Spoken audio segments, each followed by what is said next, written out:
Why does everyone think that Shaman EX is so good? Its attacks only does 30 damage, and there are many cards that do more damage than that for less energy. Fair enough, you might draw 1 or 2 cards with its ability, but Tierno lets you draw 3 cards, and that's why Tierno is my favourite card. And with Ampharos Manectric being so good at the minute, it will just kill it in 1.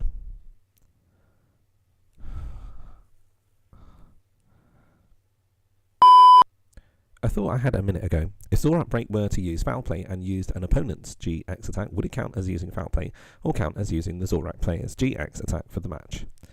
The official ruling is it counts as both. It counts as the GX attack. Fun fact, if you use Foul Play to copy Foul Play, we reserve the right to tow your car and steal your shoes. What's the point? The universe has already exploded at that point. The point would be to create a black hole and suck everything in it and destroy the world before people who dislike Pokemon get to it first. Depends. Did you play Ranger first? Well, just in case you didn't know, you can simply open only ultra rares from sealed booster boxes, Sun and Moon. Hope Pokémon TCG will fix this with next print, and don't do this and scam kids at your town or local league. 17 hours, 0 likes, 0 comments. Looking to build a new deck, any suggestions? Literally just read. Oh, this is good. Loving that they kind of put Talonflame into a support card. Is this a 4 of in most decks? Or is the fact that they go to the top not worth it? So this is Mallow? Mallow. So Mallow, just like the old Oracle, choose 2 cards from your deck and shuffle the rest of your deck. Put the chosen cards on top of your deck in any order, 1 supporter per turn. So you could play that with Shaman, you could play that with Unknown, you could play that with Octillery, you could play that with Oranguru, you could play that with Reserved Ticket, you could play that with Trainer's Mail, you could play that with Acrobike. Sounds good. Me the rest of the day. Can you have more than 60 cards in a deck? Never actually thought about it. No. Only at certain tournaments. Oh. That's bait. Taylor just had a great insight. He said Pokemon should have an Elder division because Masters goes from 15 up. He said Elders should be 34 up. I say 30 and up. Thoughts? I think 40 and up. That would be great. Next. Hey guys, I'm going to give you a live update from Anaheim Regional Championships. I have the pleasure to introduce an amazing guy, Rahul Reddy, that are going to give us live updates, deck profiles, and interview with players on Snapchat. That sounds good. Hashtag Pokemon Mental. First time doing something like this, but I hope you like it, and I'm sure Rahul will do a great job. So follow my Snapchat for the first live coverage that ever been made at a Pokemon tournament on Snapchat. Wow. This will be the new... Guys, I'm so excited to get this. Become the hugest and best thing to do for the Pokemon community. I will film myself in Sheffield and in Australia. Wow, that's a contrast. So you should definitely download it. What happened? Sick, enjoyed those 4 snaps. Oh, this is going to give me a headache. Quick ruling question. I have recently started testing my deck with Bursting Billions and I need clarity on a ruling. I am playing Umbreon GX and my opponent is playing Yveltal EX. I have 10 HP left and they have 40 HP left. I have a Bursting Billion attached and they attack me. We both have 2 prizes remaining. I assume my opponent wins the game because they take their prizes first, but I want it to be 100%. So, no... oh, happy birthday, Scott.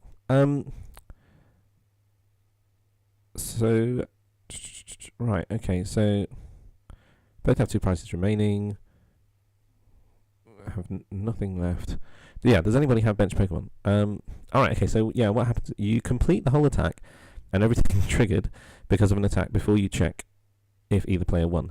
If you take your last prize cards during the same attack, you both have 1 win condition. Okay, so they both have 1 win condition. If either player has no Pokemon in play after removing the KO'd Pokemon, their opponent would have 1 more win condition. Okay, yeah, because you get your prizes and you bench your opponent out. The player with the most win conditions wins the game. If you have the same, you go to sudden death. Oh, thank goodness someone's figured that one out. Any stream for Anaheim on any other regional? I really missed the stream from Anaheim. I would have loved to have seen a stream from Anaheim. We needed a stream from Anaheim. Umbreon has felt a bit underwhelming compared to my expectations so far. Maybe I just haven't discovered the right formula for it yet, but I suspect it's also likely that 90-30 isn't as impactful as when Darkrai debuted. Yeah, I agree with that. I wish it was a bit more effective. It is underwhelming. So this is a deck request. Things to keep in mind. It's for my 7-year-old daughter. Okay. Shuffling is difficult for a kid, so I avoided it as much as possible. That's no N. Well, one of the things that I would recommend is get them to shuffle half and half, and then combine it all together. I think make sure that they play the N. I swear Scissor can't get any breaks yet, lol. Totally agree. But I mean, spare a thought for Skarmory EX. Okay, this is an interesting one. Ruling question. I have Volcanion EX in hand and N also in hand. I play down the N accidentally so that it is on bench and clearly say Volcanion EX. I then proceed to attach an energy to my active and play down the Volcanion EX and I say N. Would I have... Oh, gosh. Would I have to put the Volcanion EX and energy into deck, or would I be allowed to leave them on the field as if it was just an error? Also, would it be a prize penalty, or would it just pass if there was a ruling involved? Right, okay, well, if you play down the N accidentally so it's on the bench and clearly say Volcanion EX, that's pretty idiotic. Then proceed to attach an energy to my active and play down the Volcanion EX and say N. Oh gosh. Please, for the love of God, never shuffle cards into your deck until your opponent who laid the card does so first. That's definitely worth a like. As soon as you lay down a card, it is played no matter what you announce. Yeah, if it was a league, you take back. If it was a special event, that would be a disaster, wouldn't it? Yeah, if it was unintentional, just let them take it back. Oh, wow. It's actually a real game. Okay. Benching the Volcanion was extremely relevant in the game outcome. If it was less important misplay, I would have let it slide. So you're like, I don't mind letting my opponent take back misplays if I'm still going to win that noble. Look, accidents happen, you know? In the spirit of the game, really. I agree with that.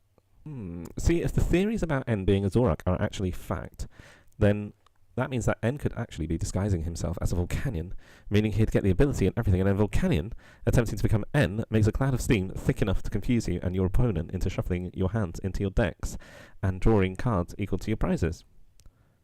How creative. Okay, this is really useful. So we can see top 32 decks from Anaheim. Turbo Darkrai right at the top. Vespiquen Herdia. Vespiquen Herdia. That's a surprise. Ivysaur, Garbodors. We've got Lurantis Solgaleo. That's a surprise up there as well. Another Herdia.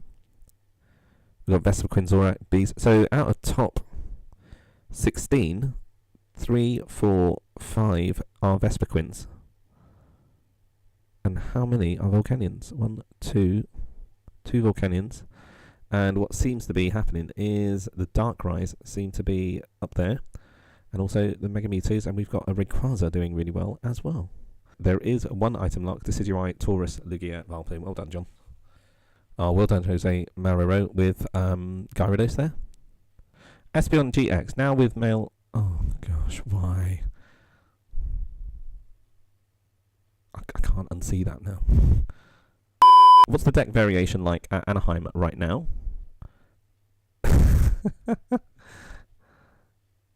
Herdia. What does Herdia do? Yeah, treasure hunt. When you play this Pokemon from your hand to evolve one of your Pokemon during the turn, you may put an item card from your discard pile into your hand. Wingardium Wardiola.